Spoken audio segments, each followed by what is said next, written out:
क्या आपने कभी ऐसा महसूस किया है कि आप इस भीड़ भरी दुनिया में अकेले पड़ गए हैं, कि सब कुछ होते हुए भी भीतर से कुछ खोया खोया सा लगता है? आज हम बात करेंगे एक ऐसी मिसाल की जो न केवल बाइबल का हिस्सा है बल्कि हमारे जीवन की भी सच्चाई है। खोई हुई भेड़ की मिसाल। हजारों साल पुरानी ये कहानी आज भी हमारी आत्मा से गहराई से जुड़ती है। यीशु मसीह ने कहा था, अगर एक भेड़ खो जाए तो चरवाहा 99 को छोड़कर उस एक को ढूंढने निकल पड़ता है। आज के समाज में हम कई बार टुकड़ों में बंट जाते हैं, जाति, धर्म, राजनीति और सोच के आधार पर। हम डिजिटल रूप से जुड़े हैं लेकिन भावनात्मक रूप से अलग थलग। ऐसे में ये मिसाल हमें सिखाती है कि हर व्यक्ति महत्वपूर्ण है और कोई भी इतना छोटा या दूर नहीं कि उसे छोड़ दिया जाए। कई बार वो खोई हुई भेड़ कोई और नहीं बल्कि हम खुद होते हैं। इस तेज रफ्तार दुनिया में सोशल मीडिया का दबाव, काम का तनाव और समाज की उम्मीदें हमें इतना थका देती हैं कि हम अपने आप को ही खो देते हैं। लेकिन जैसे चरवाहा हर झाड़ी, हर घाटी में खोजता है, वैसे ही हमें भी अपने भीतर झांकना होगा। सेल्फ रिफ्लेक्शन, प्रार्थना और आत्मिक संवाद के जरिए हम फिर से अपने भीतर की खोई हुई शांति को पा सकते हैं। जुड़ाव की खुशी।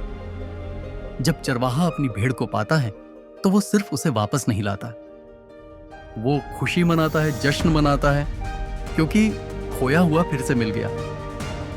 हमारे जीवन में भी, चाहे वो कोई टूटा हुआ रिश्ता हो या भूला हुआ सपना या फिर भीतर की कोई अधूरी चाहत, जब वह वापस आता है तो उसकी खुशी अनमोल होती है। माफी, प्रेम और करुणा, यही हैं वे 3 धागे जो टूटे हुए रिश्तों को दोबारा जोड़ते हैं। यीशु की यह मिसाल हमें याद दिलाती है कि हर आत्मा की कीमत है।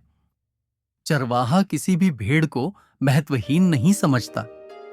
आज के युग में जहां कई लोग गरीब, वंचित या हाशिए पर खड़े खुद को अदृश्य महसूस करते हैं, हमें उनके लिए भी वही प्रेम और ध्यान दिखाना चाहिए जैसा चरवाहा उस एक खोई हुई भेड़ के लिए दिखाता है। हमारा धर्म, हमारा विश्वास तभी जीवित है जब हम दूसरों को भी उतना ही मूल्यवान समझें जितना खुद को। अब सवाल यह है, हम इस मिसाल को अपने जीवन में कैसे उतारें? शुरुआत करें एक छोटे कदम से। किसी पुराने रिश्ते को याद करें, कोई मित्र, परिवार का सदस्य या सहयोगी जिससे अब संपर्क नहीं रहा, उन्हें एक फोन करें, एक संदेश भेजें।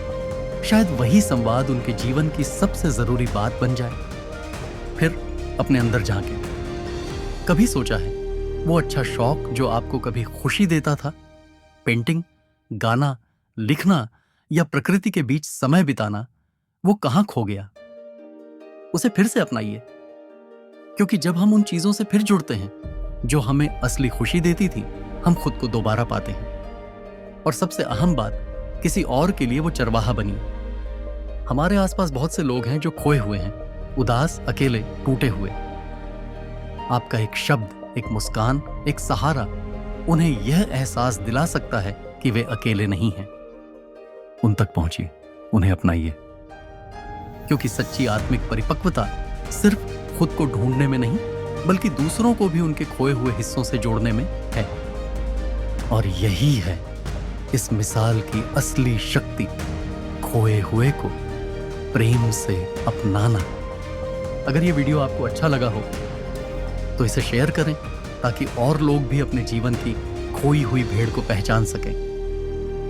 कमेंट में बताइए आपके जीवन की खोई हुई भेड़ क्या है, और सब्सक्राइब करें द गुड न्यूज हब, जहां हर कहानी में आशा है और हर संदेश में प्रेम।